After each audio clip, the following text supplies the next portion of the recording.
All right, this is part 5 of the flip car. Let me show you what I'm going to do to this today. This is the easiest thing in the world. I'm going to do this first because this is something you can do at your house. We sell these parts in the store for you to do it. I'm going to change the serpentine belt and check both of those pulley bearings. First thing to do, take note of the belt orientation. You're going to thank me for this later. Draw it out on your pad like this so you know how it goes. And then you can see which way the belt goes. The belt goes like that. Look at it from the top. This one here is your tensioner, super easy. You're gonna use a 14 and then push that down. You see how it releases the tension on the belt? That is this one right here, idler.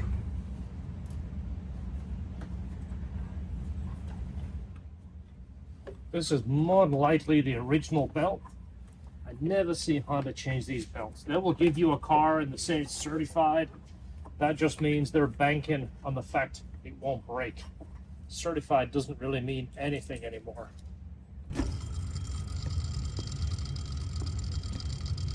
Another dead giveaway is you see how long it runs. A new bearing doesn't spin that free and that fast. This one isn't bad, but you see it runs a long time. Just means a lot of the grease is probably washed out of it. That's going to make a noise after a while. This is definitely the noisy one, so let's go ahead and remove those. This is the pulley I've took off first, the one that goes to this front cover. This is a regular thread, which means you turn it counterclockwise to remove it. Don't get it backwards. This one you're going to turn it clockwise to remove it. This counterclockwise, standard thread. Once you get it off here, I've done this video on this, but I want to show you because I don't want you guys to screw it up. Plus, I want to make your life easier. This is the orientation. You see this like this? Take it off like this, and then this washer. This washer is important. Put that back on there. Then when you lift this up, there's a spacer that looks like a little top hat, right? It goes on that way. You see the orientation of the bearing? You see the bearing is facing you? That is the way it goes back together. Honda's done this for a reason. You don't want the pulley separating from the bearing. Make sure you pay attention to this. Pause the video, screenshot it, whatever you got to do. Put it back together like this. I've done 1,000 of these, so to me it's obvious, but so many people tell me we don't do this all the time, and I don't know how to do it. You guys brush past it so fast. So there you go. Right here. Let's do this one first. I'm going to show you this without special tools. We have a press and all the different things. I want to show you the easiest way to get this bearing out and do it right in front of you. Grab your pulley bearings in the store, lhtperformance.com. Right here, we have them in stock, ready to ship. So the important part here is pressing it back in. When you press the bearing, you want to press on the outside. Don't press on the inside because you'll separate the bearing. Find a socket that is close to the diameter of that bearing. See right there? It's pretty much on the money. That's what you're going to put it back in with. So you see which way it comes out. The largest part that you can see is going to come out that way. So easiest way to get this out is to find a socket that just fits inside of that diameter. I'm using a 15. Anything will work. Now you want to support this. I would put this on a piece of wood to knock it out. You're going to get it most of the way out, and then the last portion right here, find something that will sit on here, a piece of exhaust tubing, anything that will sit here. You want to limit how much pressure you put on here. Unless you're putting it on wood, you want to support this part of the pulley. This is the thickest portion of the pulley. Piece of 3-inch stainless right here. Again, just nice and easy. It'll come out easy. Right there, you see. Bearing's going to go back in the same way. Make sure this surface is clean. If you want to put your dealership gloves on and use a shop towel and spend an hour and a half cleaning that, just make sure it's clean. Put it back on your wood now. The bearing, doesn't matter which side goes down. You're going to place it in there. Get it level. This is important. Hold this straight. Don't hammer it over here. Don't get it crooked. Nice and straight on your bearing. Nice and even. You can hear it when it goes in all the way. There you go. You hear the difference when it went in? It's not going to go any further than that. That's it. That's one pulley done. The other one is the exact same procedure. Just remember the thread is opposite. Put this back together the same way you took it apart. Same way with the washer and the spacer. We have a search feature on our site. Now, it sounds crazy. It took us forever to get this, but now you can type in what you want and it gets you to it. Look at that. Fantastic. LHDperformance.com. Can you see down there okay? All right. This is the weird part. You're going to be breaking it loose that way.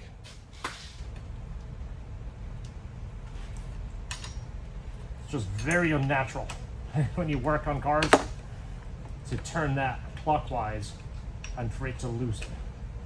I need a Luna magnet for my light. When do the Luna magnets come out? So same thing. Pay attention to the way this comes out.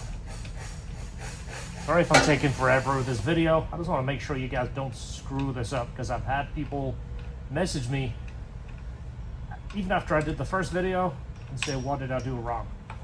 See the way that comes out? The face of the bearing is facing the car.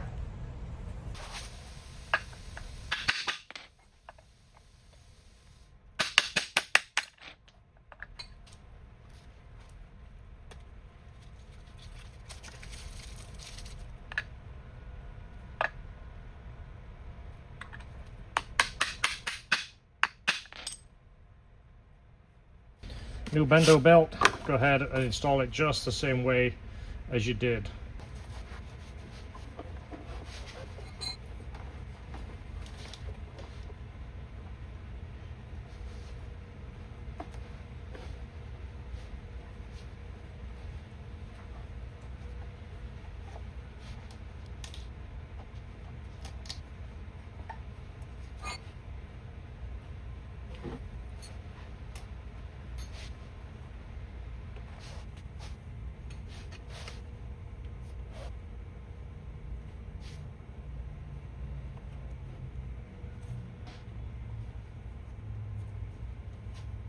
So look it over and make sure the belt is on all of the grooves before you walk away from it, especially the one down there that you can't see around the AC.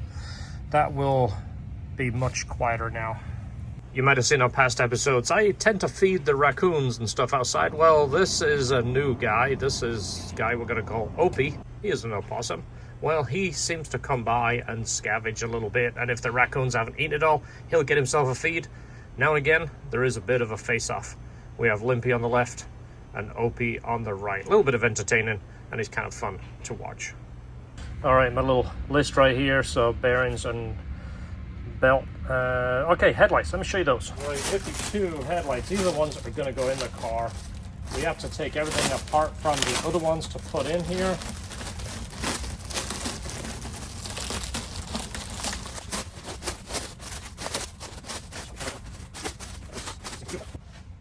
Those things look like brand new. I think that's just tape.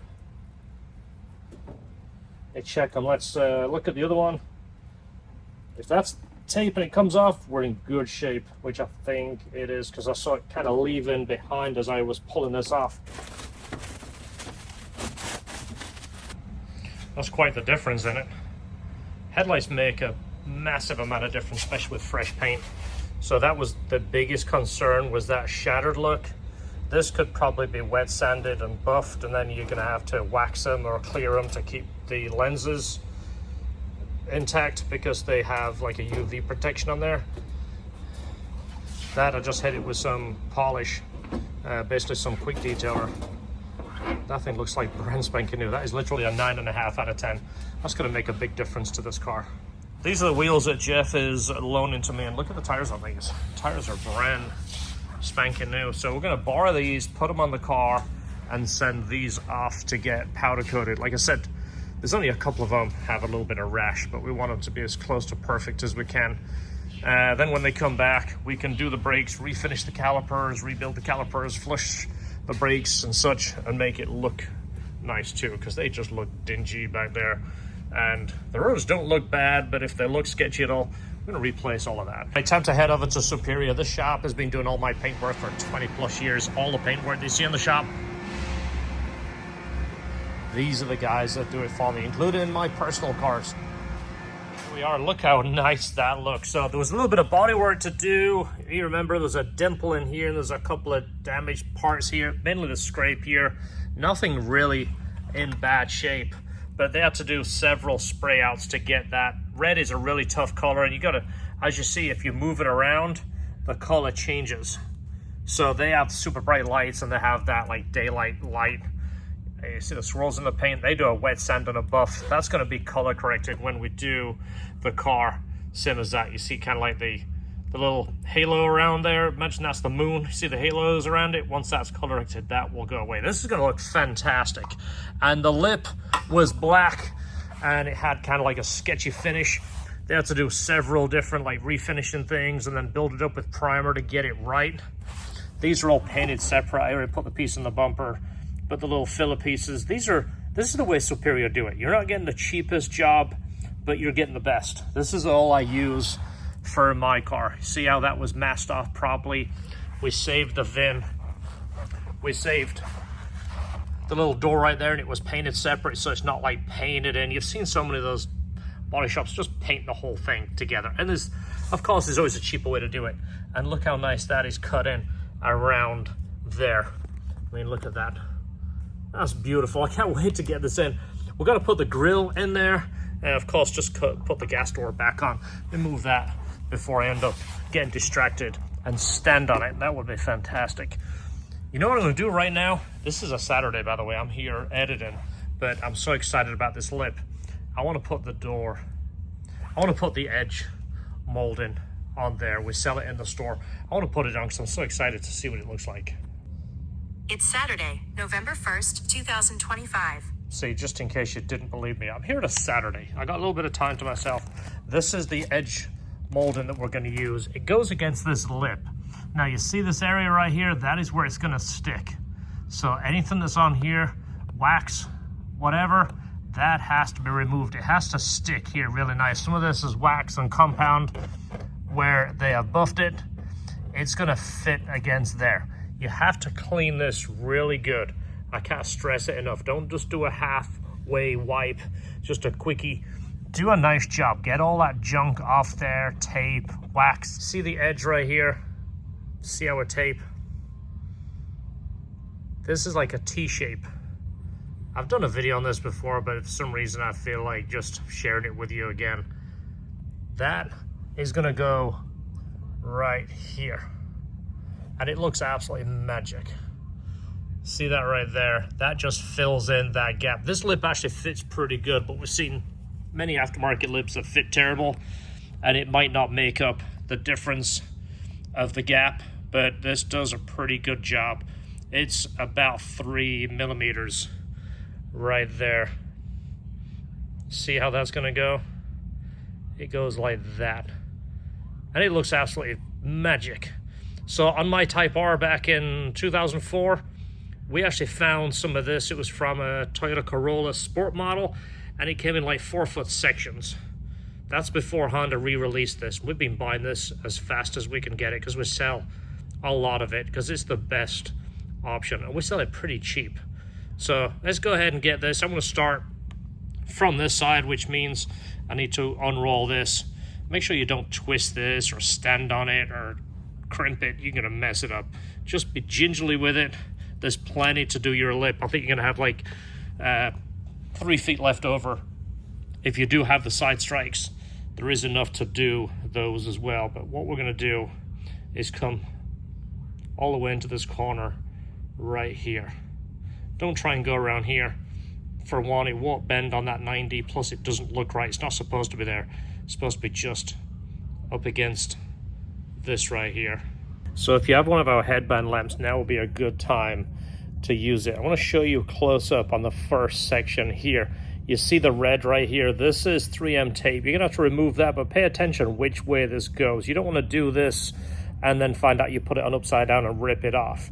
Let me show you a close up and use your headband lamp so you can see what you're doing. So once you get it on there, push it on so it seats really well. I've cleaned this with a degreaser, so we shouldn't have any issues, but line it up on there and then just push it on. Make sure it really gets a good stick.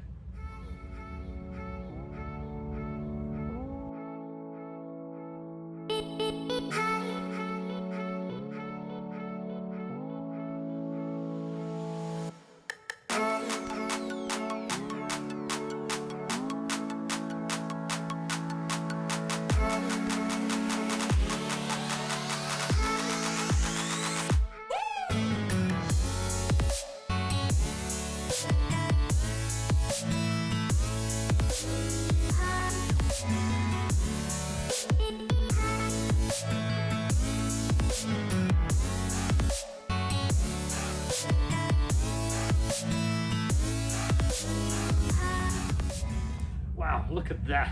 That is awesome. You have no idea how much better this looks with that rubber edging on there. This is an absolute must. Back when I bought this stuff for the Type R, I'd have paid 150 bucks for that strip, because you don't know how much I paid for it through Toyota, and I had to buy like 4 strips of it. And this is just one piece. Look how good that looks. That is awesome. This is exciting stuff, isn't it? You guys loving this? This is fantastic. What a great looking lip.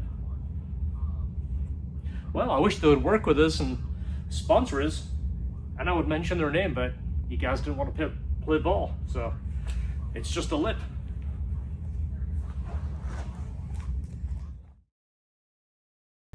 Doesn't that make all the difference when you see that up against the bumper? So they sell this in black and gray, and we have it in the store. The gray is designed for the white car and the yellow car. However, if it was mine, I'd do black on everything. We keep it in stock either way if you're into the correct color. I just think black looks good at any color. You put that on there, that was fantastic. Maybe on a black car, do the gray. I don't know. Just in case you want to break it. I don't know, I'd do black. So you got plenty of the molding left. There you go, that's 36 inches. So you got 3.5 feet of this left, plenty enough to do your side strikes. So you know what I'm gonna do? I'm gonna put the grill in. I won't put that lip in yet, because this is where we put the self-tapping screws.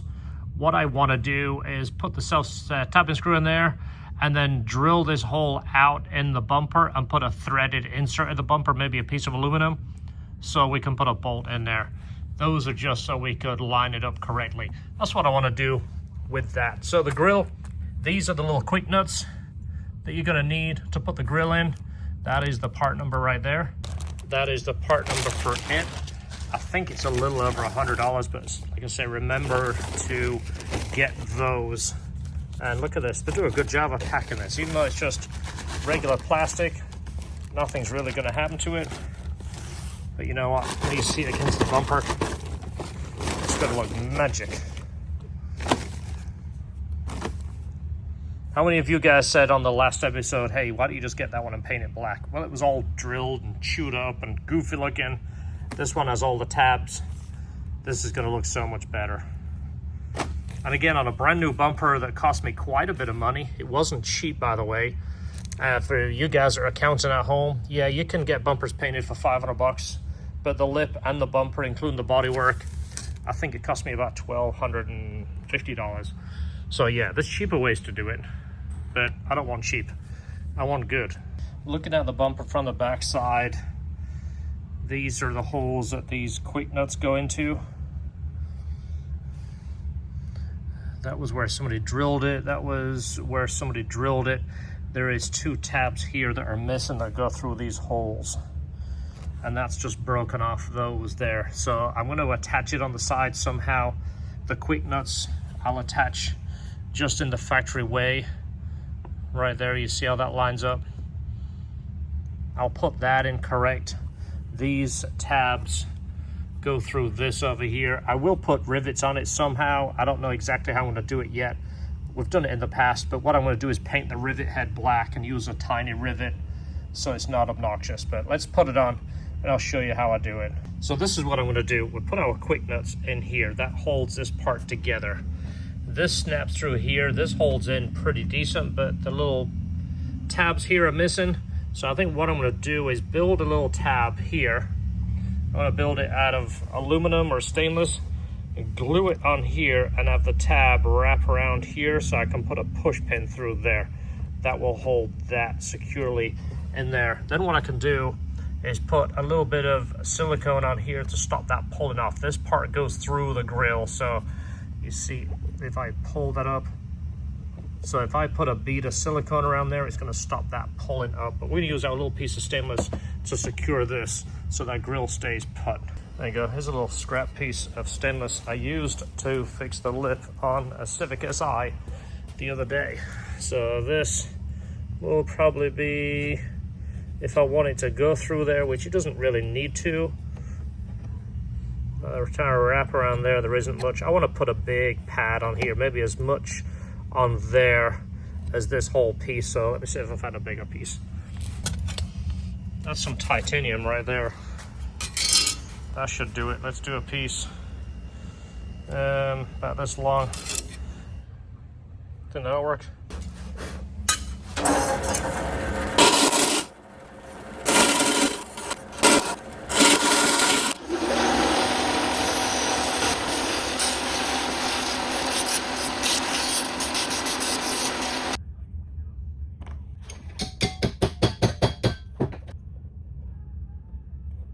Okay, there we go. There's our bracket. I forgot about the old trusty glue gun. That will hold it temporarily. Glue is pretty good from the glue guns, depends on which ones you have, but that will hold that in position there while our Honda Bond sets on the bracket. Drill some holes through your bracket. It helps give it something to grab a hold of. That coming through that bracket helps. More surface area, less chance of it breaking loose. I might put a little bit of glue on each side. Again, Honda Bond, it's your friend. That stuff is absolutely fantastic. Way better than so many people realize it is. I use that stuff at home on my plumbing. It's that good. There we go. It's end of the day. Saturday. No, it's not end of the day. Where is that phone gone? I lost it. But anyway, it's 4 o'clock. I got to get out of here. I'm supposed to be doing errands, and I'm working on this car so you guys can see something happen. Anyway, let me get out of here. That stuff is rock hard. Like I said, that is just a fantastic glue. It's a gasket material, sealant obviously, but it works as a glue so well. Look at that. I'm excited about this. These are painted independently, like I was saying, so they look better when they go in. I hate bumpers when somebody just paints the whole thing and you don't see, you know, the proper gap there. These will probably come out when we polish the car. I just want to put them in right now, just so we don't lose them. That would be if you had the license plate bracket, which we don't in Florida. This is going to attach, like I was saying, we'll put the sheet metal screws in to get the alignment correct. Then I'm going to make an aluminum tab to support this, but that is looking fantastic. It's Monday morning, by the way, doing a little editing, tinkering with this a little bit, and then we have this job. This is a big job, so this is gonna kind of take a bit of a backseat. We'll work around it. If I can get late nights or early mornings between editing, I will work on this. All right, guys, so what do you think so far? Are you enjoying some of this series? We're halfway through the series. I plan to make this a 10-part. It was just a nice round number. It might be 8 parts, it might be 12, who knows? So you've seen what we've done so far, and we're trying to address all the things that we're seeing and that is a common problem with S2000. So if you're thinking about buying an S2000, hopefully you're making some notes, and these are things for you to look for and potentially do to it when you get it, or if you want a car, hopefully it's motivating you to get out there and do it. Brakes, basically refinish the brakes. If it needs anything, it's going to get it. Rotors, pads, all the calipers seem to be in good shape. The fluid was good, but I want to refinish the calipers because they look kind of dingy. I like to finish them with a nice bright silver. I'm not going to do any funny colors on this one. Seats, this is a big thing on the cars. They always get trashed, especially the driver's side. This one, the passenger side, is trashed too. When I say trashed, it's the foam. So the foam, you know, sits like this, and then it has the bolsters on the side that kind of keep you in. It gives you that sports seat look. Well, not only just with age, that foam kind of deteriorates. Well, people sit on that foam, it squashes it. People talk about it. They call it rolling the bolsters. Once you've owned one of these type of cars, you tend to be extra cautious and you get over the bolster and sit in. You don't roll into it. You lift your butt up and lower yourself down. The good thing is Mita, which is a company we've worked with a lot. These guys are fantastic. They are on it. They're basically doing the things that I think Honda should be doing. Honda should be making these parts for this car, and they tease it, but they're not. So they're building foams for the bottom. It's a complete new foam that you put your skins over. It makes a big difference. Unless your leather is trashed, you can refinish the leather, you can re-dye the leather, and you condition it. But when the foam is in there the way it should be, it pulls that leather nice and tight. We're waiting to hear back from Mita. I'm going to try and get foams from them. Steering wheel, I want to change the wheel. We have a reconditioning service that we use for our customers. I'm not going to do it with this one because I have an almost brand new wheel. I think it's the one off my car. It's literally brand new. And it is a 100,000 mile car. We're just trying to make it look nice. So steering wheel, refinish the exhaust. We're going to leave the stock exhaust on it, refinish it, make it look nice. do the receramic it, polish the tips, make it look as close to new as we can. The top is in good shape. We're going to try and refinish the top, detail the inside, get some of that crusty look out of it, and then dress the whole thing. You saw us do the console. That makes a world of difference. The console is the best looking thing inside the car right now. And of course, when we're finished, we'll do a paint correction. And I want to put on the dyno to show you what a 100% stock AP2 S2000. Whether you're a fan of the AP1 or the AP2, we have the shirts in stock for both. You can't go wrong. LHTperformance.com. I always say on the AP1 versus AP2, the best S2000 is the one that you own. And you see that online. People will defend the car they own, and then the new car, now that's suddenly the best car. But you know what? You're enjoying your cars. That's what it's all about. We'll see you tomorrow for part 6. Thanks for watching. Don't forget to hit the subscribe so you can see other videos that we produce.